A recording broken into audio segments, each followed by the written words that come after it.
ہاں، یوسف اور ان کے بھائیوں کے قصے میں پوچھنے والوں کے لیے بہت سی نشانیاں ہیں۔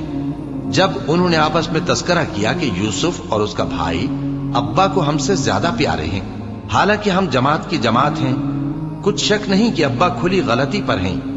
یوسف کو یا تو جان سے مار ڈالو یا کسی ملک میں پھینک آؤ، پھر ابا کی توجہ صرف تمہاری طرف ہو جائے گی اور اس کے بعد تم نیک لوگوں میں ہو جاؤ گے۔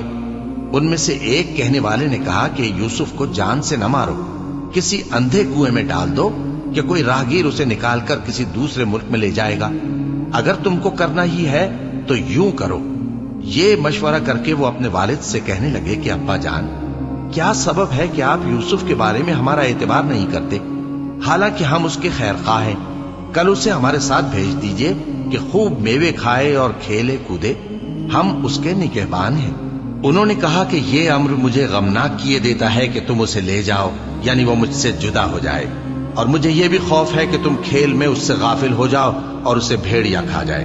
وہ کہنے لگے کہ اگر ہماری موجودگی میں کہ ہم ایک طاقتور جماعت ہیں اسے بھیڑیا کھا گیا تو ہم بڑے نقصان میں پڑ گئے۔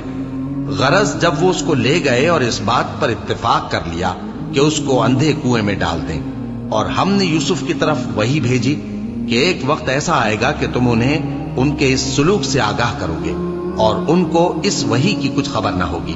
اور یہ حرکت کر کے وہ رات کے وقت باپ کے پاس روتے ہوئے آئے، کہنے لگے کہ ابا جان، ہم تو دوڑنے اور ایک دوسرے سے آگے نکلنے میں مصروف ہو گئے اور یوسف کو اپنے اسباب کے پاس چھوڑ گئے تو اسے بھیڑیا کھا گیا، اور آپ ہماری بات کو گو ہم سچ ہی کہتے ہیں باور نہیں کریں گے، اور ان کے کرتے پر جھوٹ موٹ کا لہو بھی لگا لائے۔